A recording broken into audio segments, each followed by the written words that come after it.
Adam X lies on the ground, felled by my shot. He's dead! Somebody shouts. Let's hope so.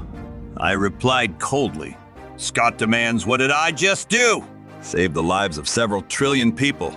I retorted. And as a bonus, I'm getting paid to do it. What did I say before I shot Adam? I repeated.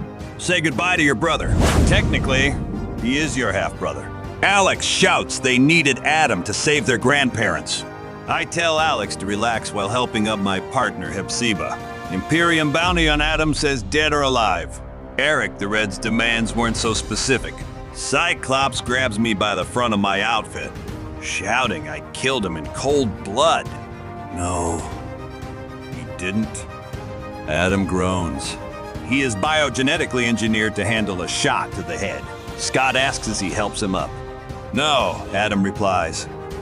I only shot a mass of erector pili muscle fibers. He won't be able to produce goosebumps for a few months. That's all, he explains. As he takes a combative stance, ready to attack me, as I asked if his organs are scrambled. Adam replies that they are exactly where they are meant to be. His brain is literally in one of his ass cheeks. Explains a lot, I muttered. Adam challenges me to draw my gun again. I refuse since Adam would cut my hand off. Cyclops gets between us and announces we have to talk this out like the incredibly dysfunctional family it seems we are. A little later, we are on the Starjammer. Adam silently figures if a bounty has been put on his head by the Shi'ar Empire, it means that Lilandra and the Crystal Claws are trying to retrieve him. His existence has been confirmed to the ruling power, and that very existence is a threat to them. So he has to prove to Lilandra that he is no threat while showing her that he could be. Cyclops sighs that Professor X is going to kill us for leaving the Blackbird on the side of the road. Alex points out we lock the doors. We'll be back before the state police can even write us a ticket. Adam carefully ventures that he guesses. We all have a lot of questions. I don't, I replied belligerently. Cyclops suggests we address the elephant in the room. Adam explains he only recently learned about the circumstances of his birth and much of that information was incomplete. I added that Adam was part of Emperor Deacon's eugenics program, merging Shi'ar DNA with that of other species in search of a way to advance the deteriorating evolution of the Shi'ar. Before Deacon killed your mother, he called DNA samples from her. Alex hugs Adam, announcing that makes him his little brother. Finally, he's not the youngest anymore. I step between them. Adam might have half of their mother, but also has too much of Deacon for my liking. Angrily, Adam grabs me by the front of my shirt and shouts he didn't ask for any of this. Calming down, he insists he had nothing to do with any of this. He was told that after Deacon's reign fell into ruins, his followers destroyed all evidence of his immoral activities. The surviving remnants of Deacon's elite guard, the Jayachi, rescued Adam from the lab before his time of hatching. They lived in peace on an outback farming planet named Krisharara until the Crystal Claw sect found him. I added that Deacon's followers had gone into hiding, but over 20 years their number grew. Adam adds they said the Forsaken One would help them reclaim the throne. The man who raised him, Jonathan, rejected their demands. Shikari responded by releasing toxin all over the world. They only had one skimmer that could withstand travel through a Stargate. They sent Adam away while all the others died. Adam addresses me. He meant no offense, but though my mate meant so much to us, Adam has no emotional connection to her, or the father who means nothing to him. Cyclops recalls Mr. Sinister taunted him about his brothers in the plural. I feared there could be more, while Alex preens that he now has a little brother to boss around. In the meantime, the Starjammer is in lunar orbit, about to reach the blue area. Cyclops explains that the air is breathable there, but he thinks Erik chose that area because of the X-Men history there, hoping to unnerve them. Here they fought the Imperial Guard for the life of Phoenix and lost. Havok contacts the Inhumans to inform them about things going on in their backyard. They offer help, but he asks them to stay out of Shi'ar politics. Outside the ship, we find Shikari and his Crystal Claws waiting for us. I remarked if I hand over Adam X, I will lose my bounty Shikari smirks that helping put Adam on the throne might mean great opportunities for those loyal to the cause.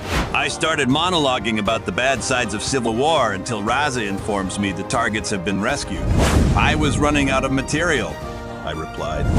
Suddenly, Adam attacks the Crystal Claws, a plan Adam dislikes, as he would have to become everything he was born and bred for.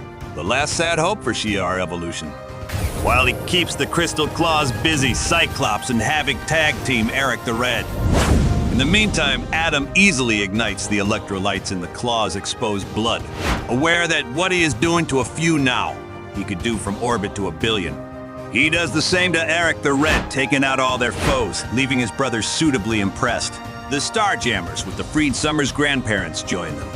As the others are having their reunion, Adam feels he has no part in this. Philip Summers recognizes him. He keeps getting him in sticky wickets. Adam tells him it is good to see him safe.